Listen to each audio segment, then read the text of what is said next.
Welcome to Soulful Journey. I'm your host, Venus Jones, and do I have a great show for you? It is going to be another good one. We are talking about synchronicity today and the author of it. But before I knew there was someone who birthed a book called Synchronicity, and her name is Tureeda, I was experiencing a lot of synchronicity in my life. So how this show goes is every Tuesday, I get on here and I spend about 5 minutes sharing something that reminds me of my upcoming guest. And then I talk with them in a show and tell response thing, when they share something, and then we collaborate somehow a little bit after that, and we go into some commentary of some things that are going on in current events. So that's how the show goes, and hopefully we will have some fun today. That is my intention, and my intention is always to have a soul chat, a deep conversation about deep things. Synchronicity is really about when things happen that seem like they're not even connected, but they automatically seem connected. Because I want to look up that definition of synchronicity too, because it seems like it's a simultaneous occurrence of events, right? Which appear significantly related, but they're not. But you're like, but how? So this is wait a minute, hold on one second. I hope I didn't lose you. Oh, there you are. Sorry. I think my guest is having a little trouble getting in. I'm gonna have to email her one more time. Hold on one second. Let me see. This is a good time for me to reach out for assistance. If you would like to help me with this show, this is why people have like co-producers, but I'm still learning to ask for help. I've been so long doing a lot of things on my own, but I want you all to know that I am open for. Oh, she's here. Okay. Sometimes I get a little nervous. Yay, she is here. But I want to make sure that we add her in after I tell you this story. So what happened is, so I was in San Francisco. This was like the year of 2014. And one night, Steve and we were at a poetry event, and I was one of the featured poets. And there was maybe like about 50 people, talking. We were talking to about a dozen of them out of the 50, after the performance, a little bit before the performance. And one person specifically, her name is Karen. She told us that she owned this miniature golf course in Alameda. Now, mind you, we're in San Francisco, but she said she has this golf course in Alameda, and that's something that you remember. So the next morning, Steve and we were at this waffle place that we found online, and it was like a short line outside, and we were so excited that we found a new spot to eat at. So we're at this place, and we noticed next door to it is a miniature golf course. And we realized that, we are in Alameda. That's interesting.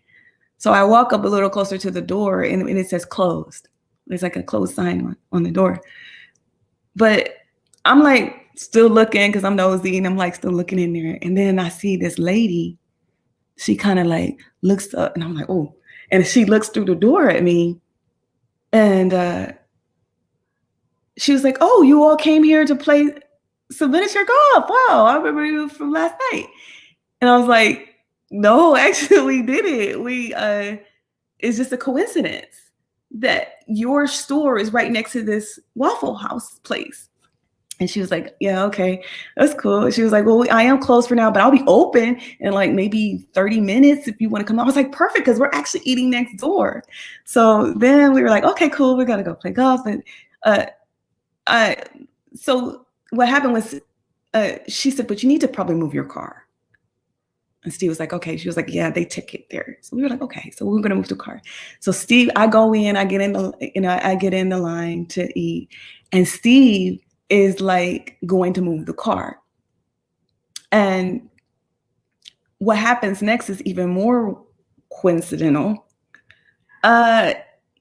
He's going to move the car and he sees this Asian lady. Now, we didn't even remember her name at all, but she was one of the 10 people that we had also saw in San Francisco the night before. And we were like, well, he said to her, he was like, are you going to the golf place? And she was like, no, but don't I know you? He was like, yeah, didn't we meet last night? She was like, yeah. She was like, no, I'm going to pay a bill or something like that. He's like, wow, okay. So she was in the same vicinity as well, within 100 blocks. The same two people that we met the night before were in a place that we just could not believe that they were both in the same place, but for different reasons. So she's thinking that we came to see her, Karen, but we really didn't. But we ended up going to the next day. We ended up going back in there, or not the next day, but that same miniature golf course. We had a great time and everything. But I just thought that was interesting. So he found the parking space. He saw that lady, and it was at the Cat Club. We met the two of them, but we never saw the Asian lady again. And Karen, I still don't even really talk to that much. But this has happened more than once in my life, where there's people that you just know you were supposed to meet, maybe for that brief moment. I don't know what the lesson was, but that's not one of my synchronicity stories. But I know that Tureeda knows a lot more about synchronicity than for me. Sometimes you might hear me do a poem. Sometimes you might hear me share a story like that. But I want to welcome you, Tureeda, to this chat. This is a soul chat, and we want to welcome Tureeda Mikell. Hey!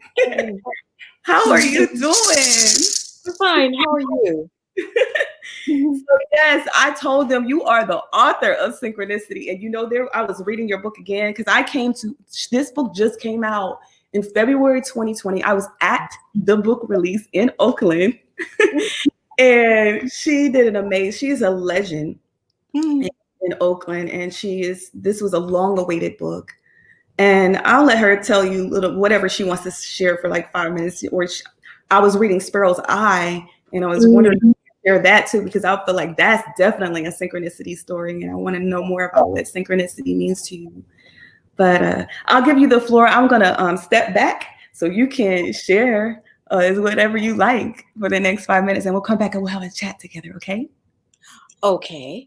So okay. Well, we're going to, I guess, listen to Sparrow's Eye. I guess that's what I'm doing right now. But yeah, this took place at Jack London Square. And there are many synchronistic occurrences that have been happening with me ever since I can remember, just unusual things with the spirit world. And so I tend to document them, and I give thanks that I can do that and have people recognize them.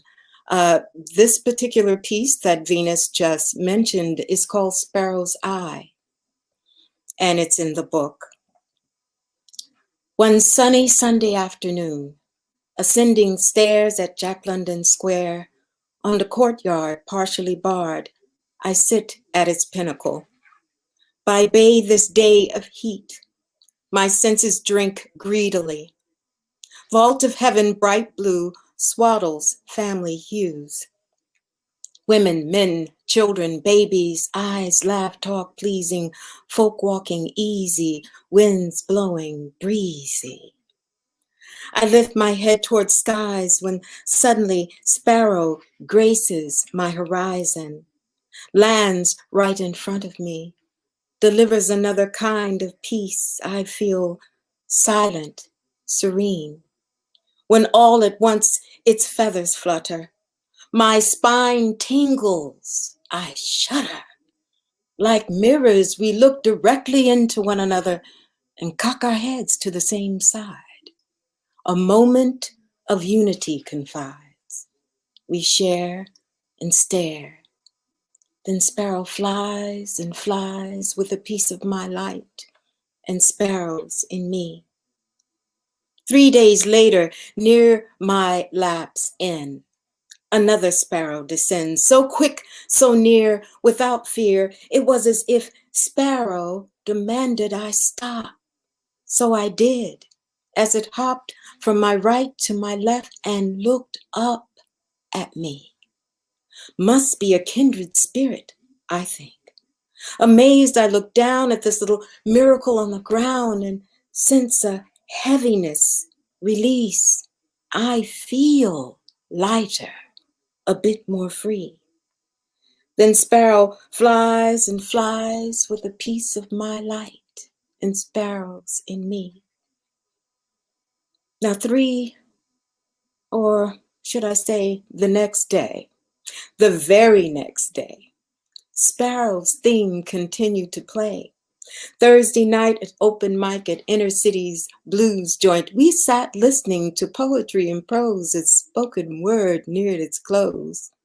A woman asked Inner City if she could sing. So she sang this very old song. I sing because I'm happy. I sing because I'm free. Well, his eyes are on the sparrow. And I do know sparrows have been watching me.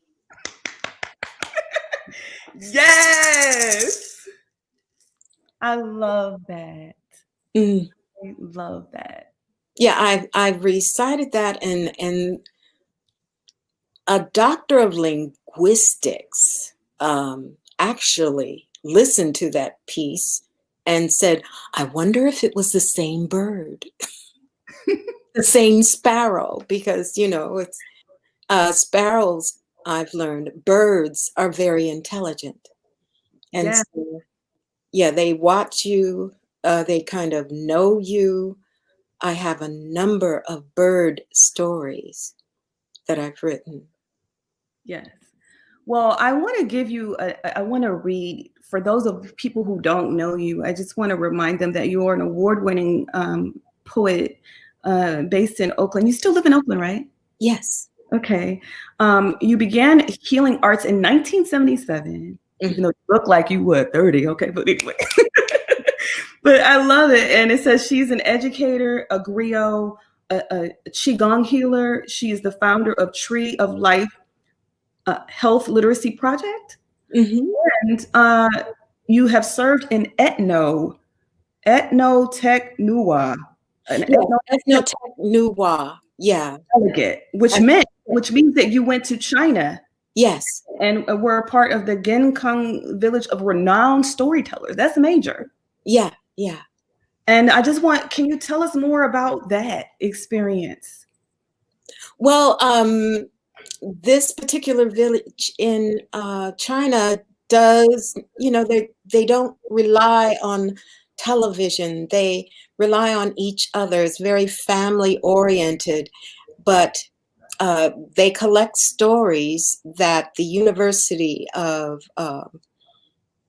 Beijing works in proximity with them to bring out all these stories that they have been sharing among family for generations. So we were there to share our stories and to listen to their stories. And so I was invited into homes. I was invited into just various venues to interact with the villagers there, and we had translators. And then, of course, with the new technology, your phone can do amazing things. I mean, I stayed in Beijing alone for about a week and 2 or 3 days and had a great time because the phone can translate. But yes, this was quite an event, and there are very dark Asians in China. Many of them would look at me and want to take pictures. So everywhere in the village, you know, they would bring their children to me. When I got ready to get on the bus, a child had been waiting for me to give me a ginkgo leaf, a large ginkgo leaf. And ginkgo has a lot to do with memory. So she gave me that leaf, and I took a picture of her and her mom as they stood there waving goodbye. And so it was just, you know, a lot of memories like that. But yeah, the University of Beijing was there, and there was a huge courtyard, a grand reception. It was quite an event that Ethnotech sponsored out of San Francisco. They are world-renowned storytellers I have known since the early 90s. Do you have any, this is a show and tell show, so is there anything that you want to show us, or like an artifact, whether it would be from that village, or anything that anyone has given you that you would like to share with us? And especially since you were an amazing storyteller, and maybe like explain to us what it means to you or how you got it. Do you have anything like that? Oh, Something in your home. It's interesting that you, someone actually, this was, it gave me a stamp with my name on it. And let's see. Oh, yes. Yeah. And that was from China? Yes. Oh, yes. This is from China. So the stamp has my name on it. It was carved in, and so this was one of the things I received. There is, had I known that there were going to be questions about this, I would have. It's okay. This is all in good faith. I know this is why I wanted to meet with you earlier, but I know you couldn't meet earlier, but that's okay. I knew that I have been early this morning up until the last, I mean, non-stop. I mean, details. Yeah. But just even that, like, is that something that they give to everyone? A stamp with their name on it, who are a part of the storyteller family? Or is that just something they gave to you? And well, I think we all receive different things. Yeah, we all receive different things. And yeah, we receive different things. But when you showed it to me, I saw that it was like a blue thing, like a blue. Yeah, it's just a pot of ink, and okay. The stamp, you know, the stamp goes into the ink, and then I can personalize anything I give someone On paper. So again, that classic stamp. Yes. Right. But it's in a way, it's a cultural artifact, I'm sure, because it's something that they maybe give to griots or people who they know really are going to cherish the words that they are sharing with people. So I think that's amazing, actually. Yeah. I mean, you know, and of course I gave something in return, but I feel that the exchange is powerful. Yes, it is. Yeah. Definitely. And I guess I just wanted to hear more about that. So I'm so glad that there was something close by, right on time, you know, divine time, that you had that right there. I believe that was meant for you to share with us today and during this show and tell aspect. So thank you for sharing that and letting us know that it was something that you'll never forget. And just go ahead. Yeah, it's also part of the Qigong journey that I have been taking since I did not know I had been channeling Qigong. And I have been channeling it since the 70s. And that was confirmed by a Qigong master from China, an elder, who said this was a gift. So that's something that I have been doing. And then for me to go on this trip and to feel so much familiarity when I go, it caused me to write another poem after making kombucha the tea of immortality that was created in 221 BC. Yeah, it's a very old, ancient drink. And I was directed to know when it was completed in its fermentation. And it was amazing, truly, truly amazing. And yet this is an ancient Asian drink. Though I must state that there are very dark, dark Asians in Africa with very kinky hair.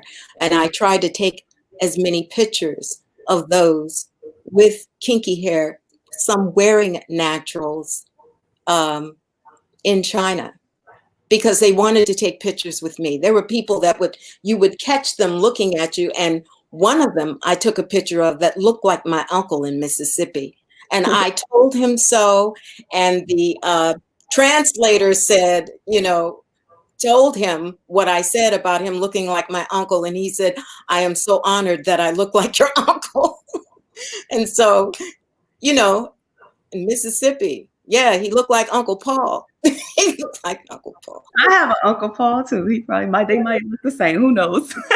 But I love that you want to remind us that we are everywhere. Melanated are everywhere. Mm-hmm. Contrary to popular belief, we come in all. We've been here. So I'm so grateful to see that and to know that you were welcomed as like family, and that people saw you and were looking at you like, are you sure you're not family, right? in that sense, right? And I feel like that's a good story too, that for people to who are afraid to travel, obviously or not. But I have to slow you down a little bit, because some people who are watching, they may not even know what qigong is.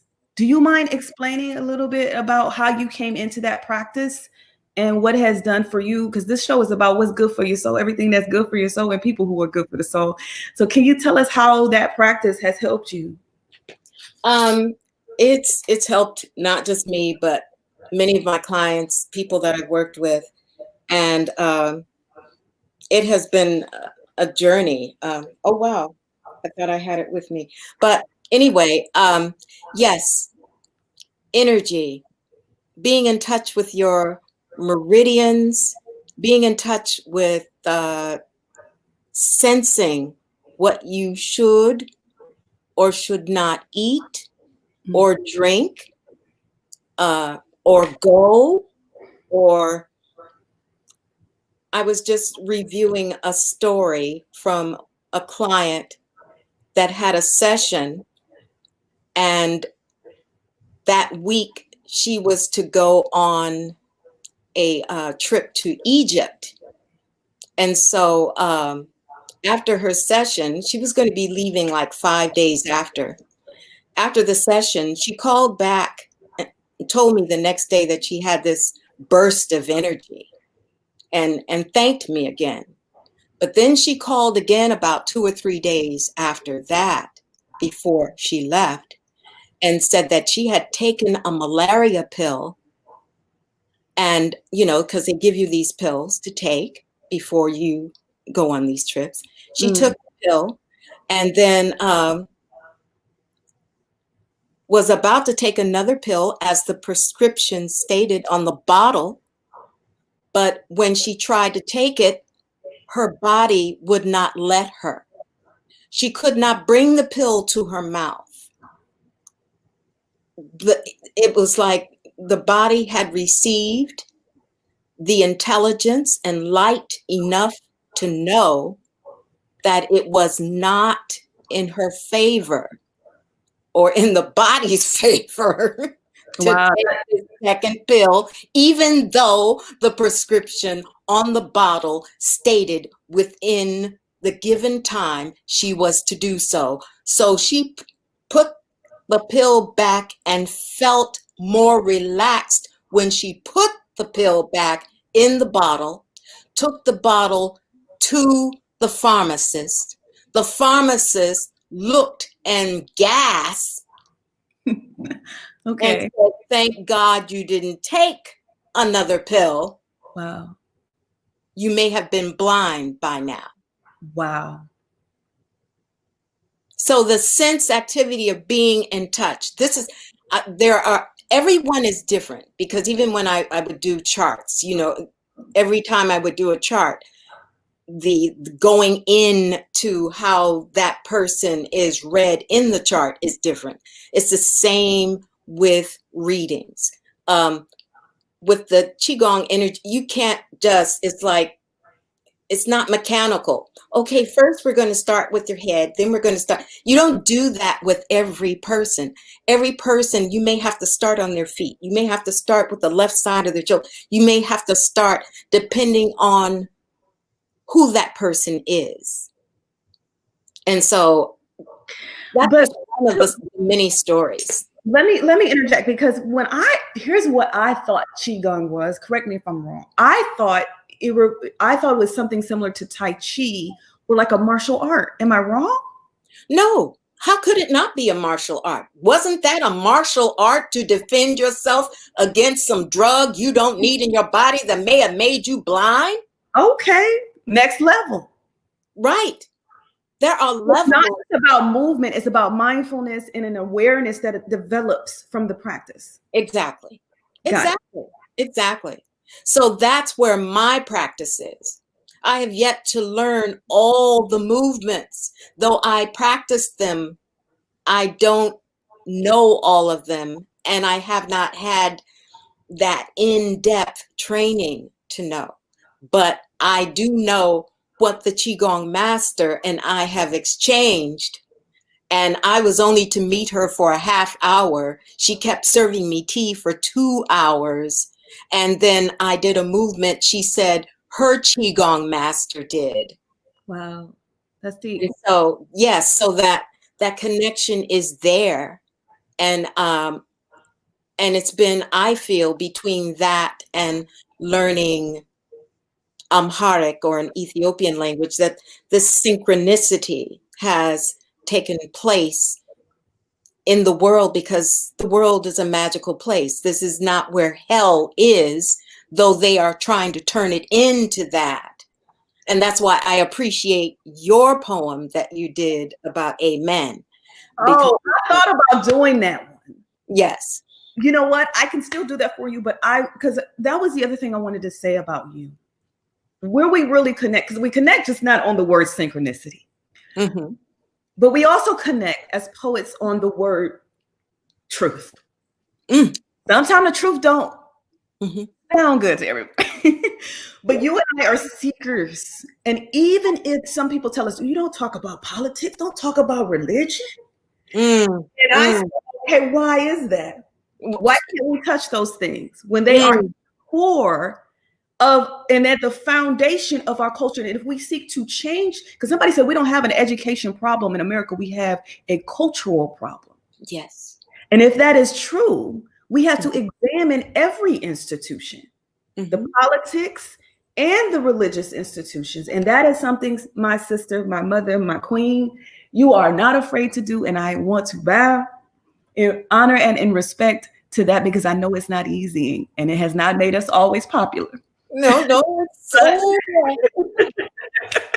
but trust me, I know you. I read this book. Okay, I know a little bit more, because sometimes it's hidden in the book, right? Right. I'm not afraid to say it, because yes, I have read. And the bottom line is that you're more afraid to go against that power that tells you you're going to write this and you're going to get this done. And then the relief that happens after. But then you have the folk out, but it has to be. It's time. Yes. It has to be. So I just wanted you to read that. But if there's anything else you would like to read, we still have time. I just wanted you to read that, because when I think of synchronicity, is one of the most fascinating things that occurs. And I have other stories, and I was even thinking about writing a book about synchronicity. So it was synchronistic that I saw. That's why I had to be there on your book release day, and I didn't even know you. I had never even heard of you, but I knew I heard of that word and knew that to me it was divine calling and time, especially in 2020 for it to come out. And I feel like now more than ever, it is so important that we pay attention to signs. Yes, yes. Oh, yes. And Oh, symbols. oh, yeah. And right. So I'm just so grateful that you would sit down and have this soul chat with me, and just know that I'm so happy that you are continuously doing the work and sharing. But yes, there is some questions that you pose in here that I wanted to talk about, like the definition of sin and the definition of blessing. Mm, You had me researching, okay, because I love to research and I like to see, but like just like these ideas of what is a blessing.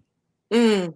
Now, some people, their response to that was, I saw that, because maybe I should let you read either a poem from there, so we can ground the people who don't know what we're talking about, or if you would like to just expand on what got you to thinking about these major questions.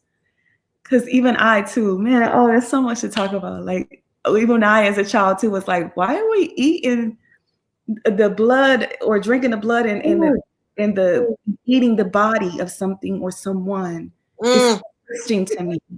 mm, mm. And am I the only one that's questioning this?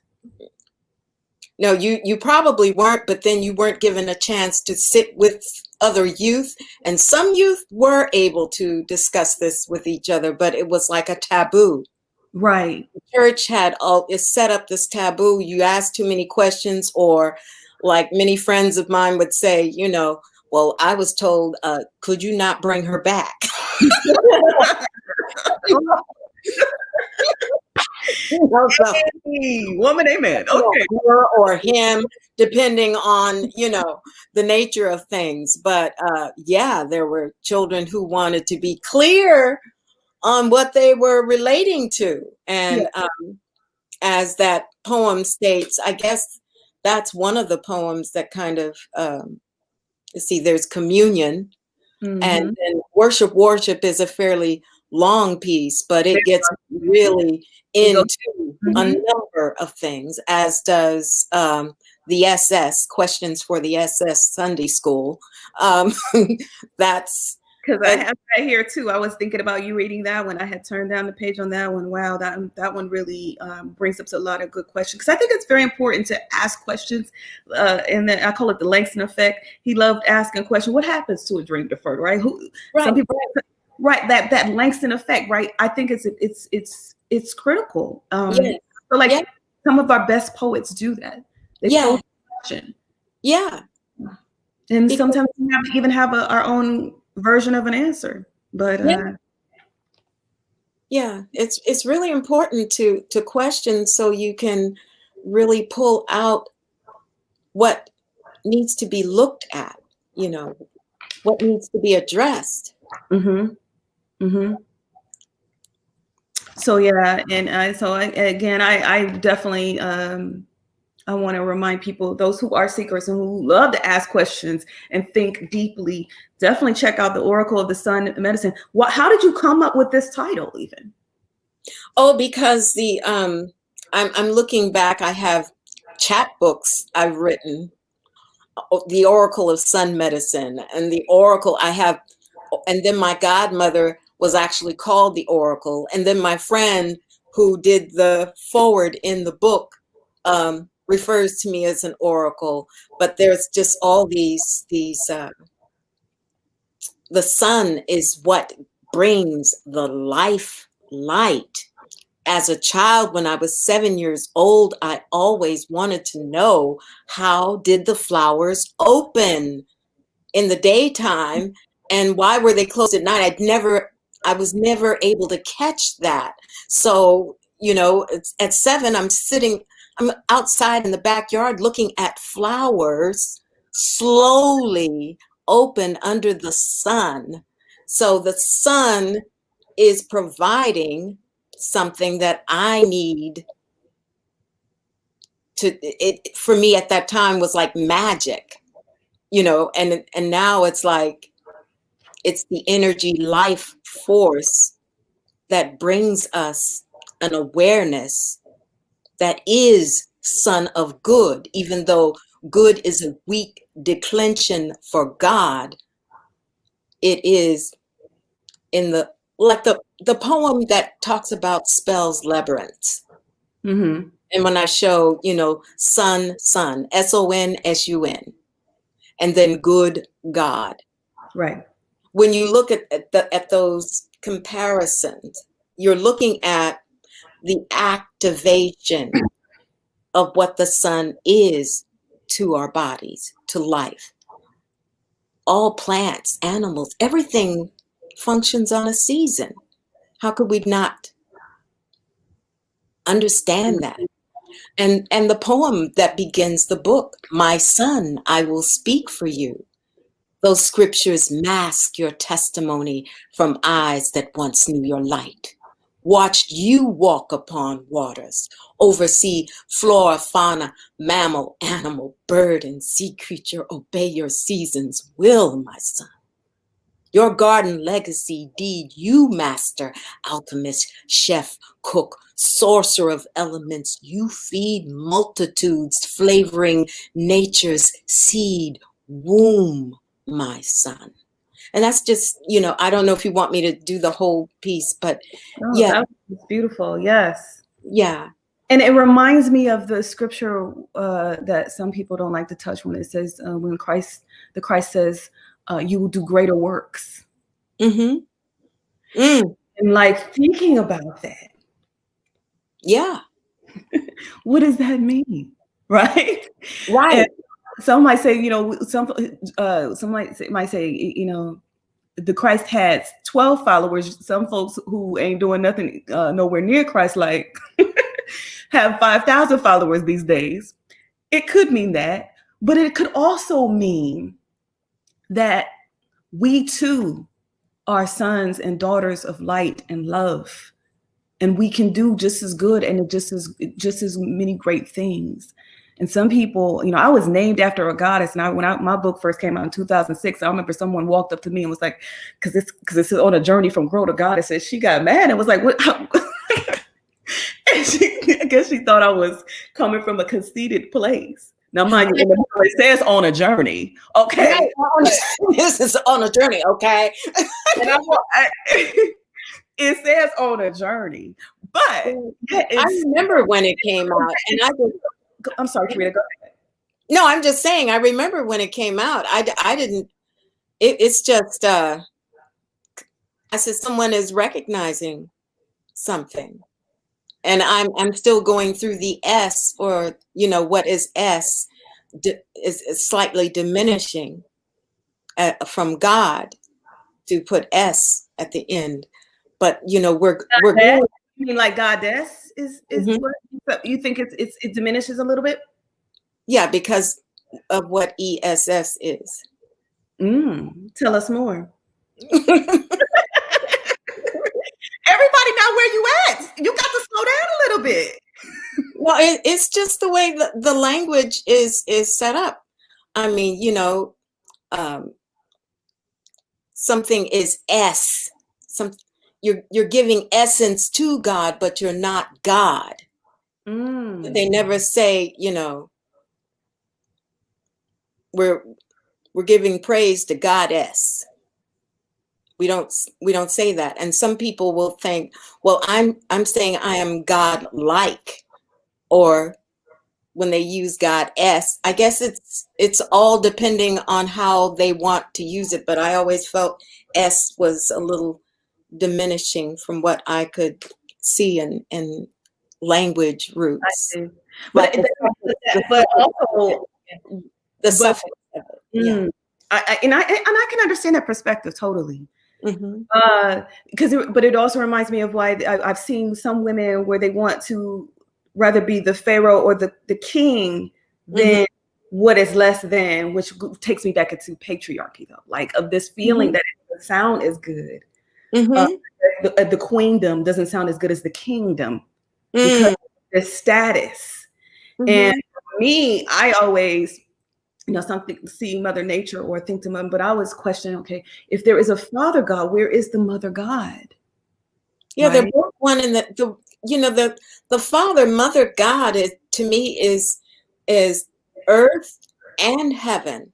I Yeah. mean, there's no separation between earth and heaven. And there's, Mother Father here on earth, and there's Mother Father of heaven. Yes. I mean, But there's in some books you don't, it wasn't as clear and clean, and or maybe they were left out, which gets into another conversation. But those books that were written by females, or you get where I'm going with that. Mhm. Which is what I bring up in those questions in that poem, A Woman, a Man. But I'm just happy to be in conversation with someone else who asks questions.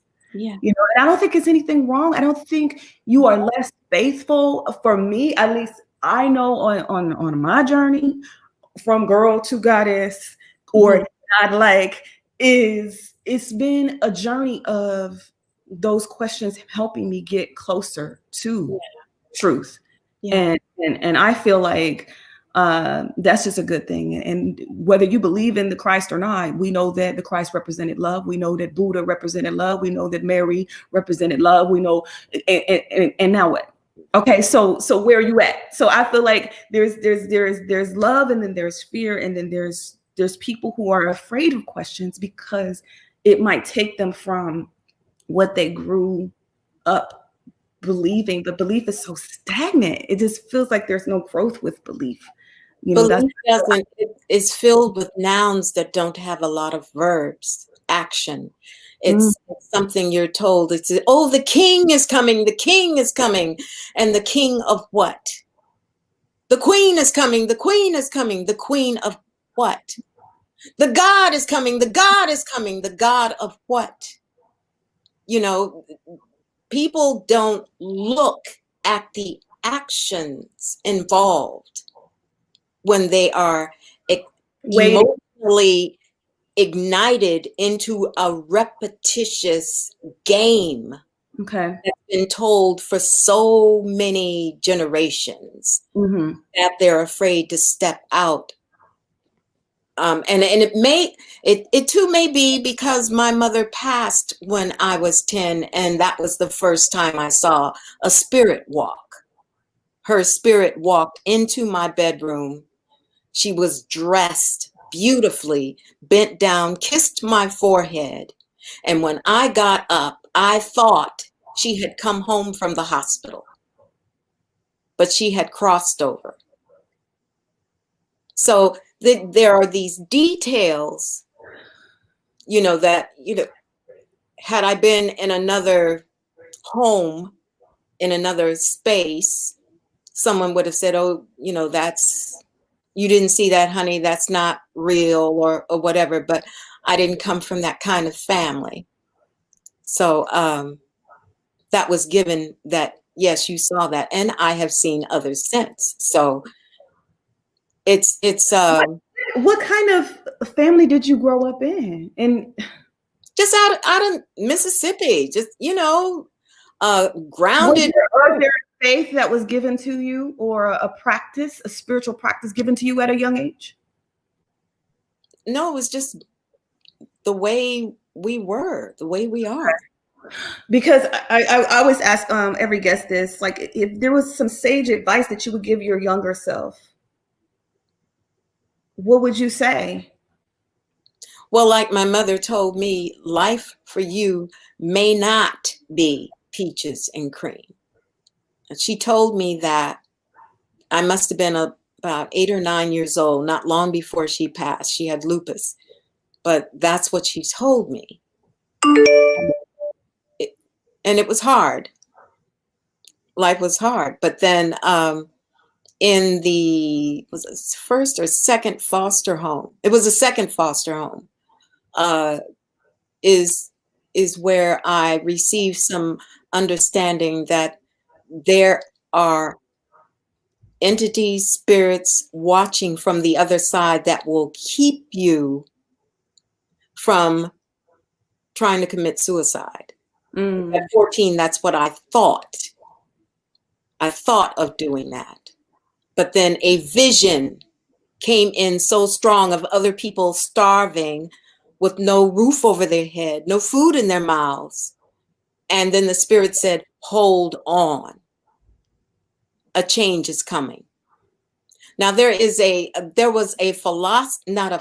a neurologist who just mentioned this. Wow. And said, you know, and when someone said, well, how do you feel about, don't these experiences, you know, aren't you afraid? I said, no, I feel deeply loved. I feel deeply loved. Protected. Yes, you can see this. This is what you're walking through. This is what we're going through. Wow. So there's a deep love. But, you know, the blessing, as you mentioned earlier, when, you know, to bless or blessure, you know, you need blood to be saved. That's a whole nother thing. Because when I would watch people, I would say, hi, how are you? And someone would say, I'm blessed. And the way they said it with such, I said, well, why are they saying it like that? And it wasn't until, you know, I began investigating, actually saw that movie, The Da Vinci Code, where the French descendant never used the word once. And I wanted to be sure. Watch the movie twice, as well as I have like all these language dictionaries. So when I was looking and I'm saying, oh, wow. So. But what do you say to the people that say that was just a euphemism?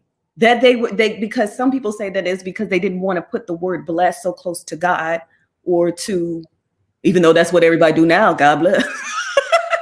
But I don't know if you even heard that argument, like that some people are saying they think that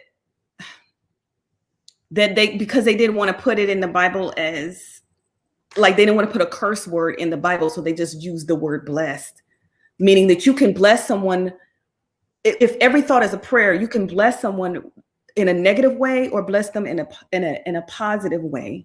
Oh, wow. That's how do you feel about that? Because that's one of the arguments. Because like I told you, you sent me researching. Yes, and it's so habitual. I know I love this Earth, Wind, and Fire piece, and you know, blessed child can be reborn. Oh no, that's my poem. There's a Let's have it all come together, right? You know, even though I did meet them eventually, but what I'm saying, but what that was how did that? There's a part that they say about the teacher.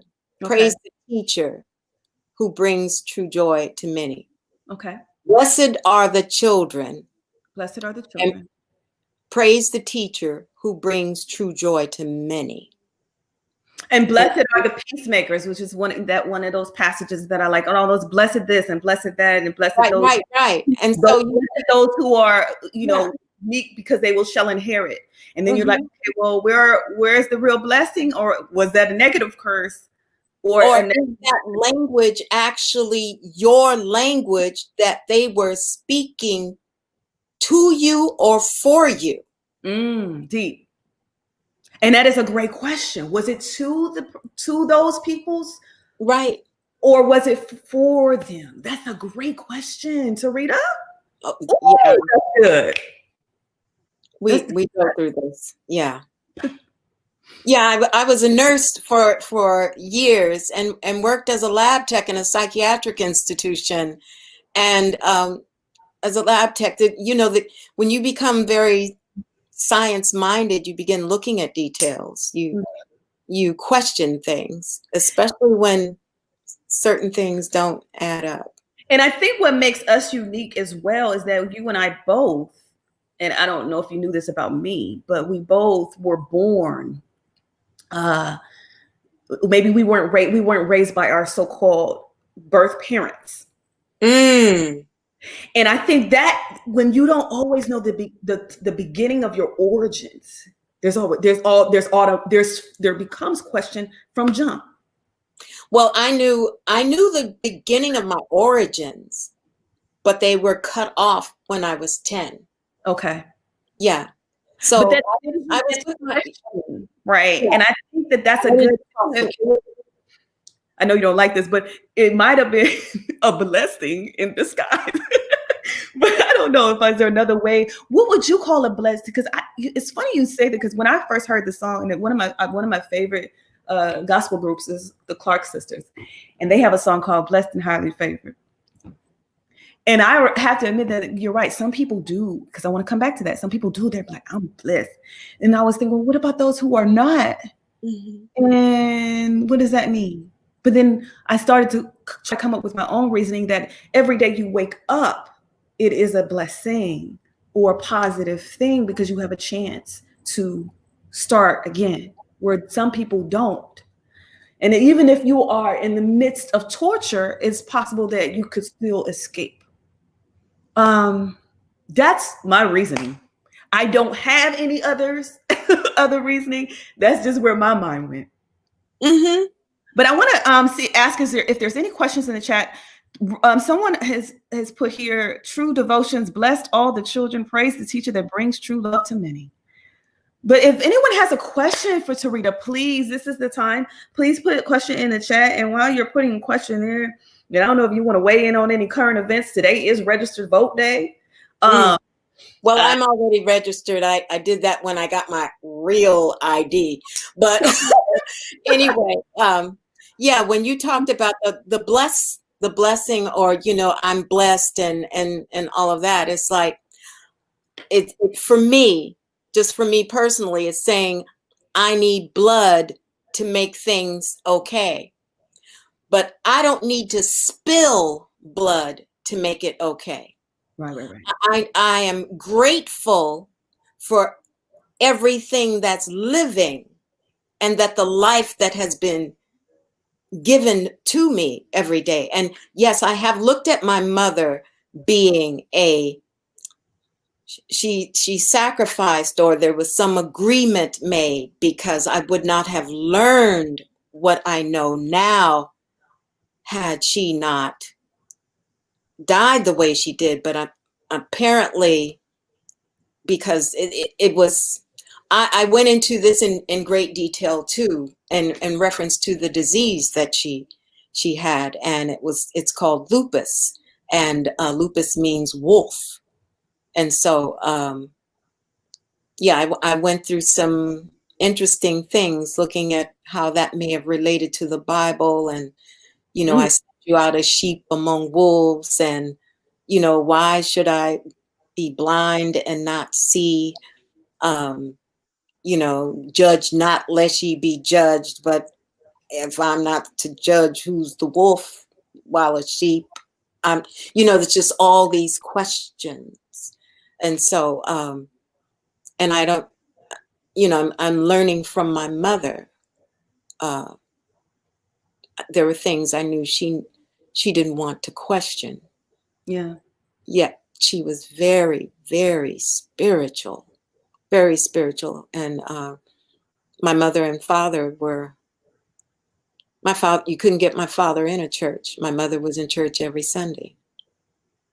Okay. So, yeah.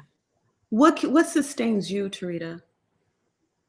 Oh, giving thanks every day, and the magic and miracle of people, and all the words, the poets, the children, my little neighbor, and his father, who I've known since he was like 8 or 9 years old, now has a son. And oh, give Miss Tureeda a hug, and he runs and give me a hug. Or neighbors inviting me to their wedding celebrations, or new babies. Do you still believe in? You do, and I have to ask this because every God means different things to different people. But you still believe in? How do you see God? In those things I just mentioned? There you go. Okay. Because I just I just want mentioned you it. to know when I'm talking, this show is for people of all different faiths, beliefs. I just want to know what sustains people. Mm-hmm. Right now, we need to know how to stay alive, how to how others have survived, and what keeps people going. And that is why I'm so glad you came on, because not only are you survived by in here because of story, here because of qigong, here because of that smiling face you see from your family members and friends, but you're here because you chose to, I guess, just keep going, right? Like, and you got your own stamp. What? You got your own stamp. When you Right. are a stamp in this world, you really are leaving an imprint, and that's a beautiful thing. Yeah, we give thanks that, we do what we're called to do.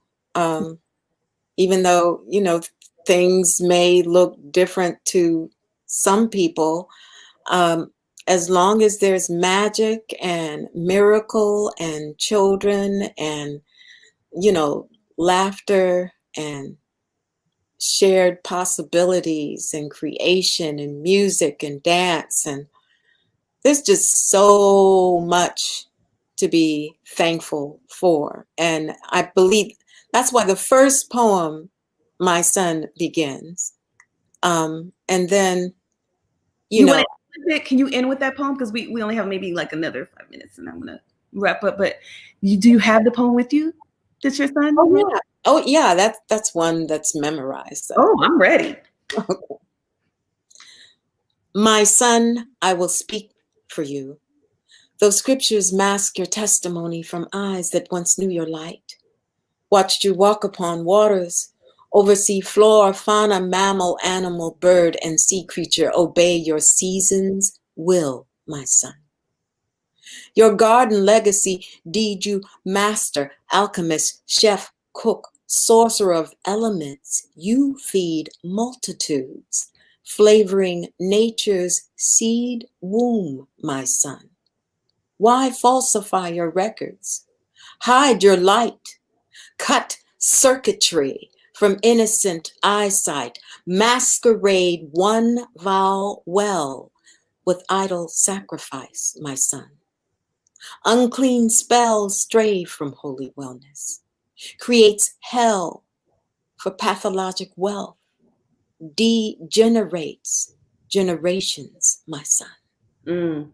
An icon reads, think not I come to bring peace on earth. I come not to bring peace, but a sword. Why destroy peace in your wheel done?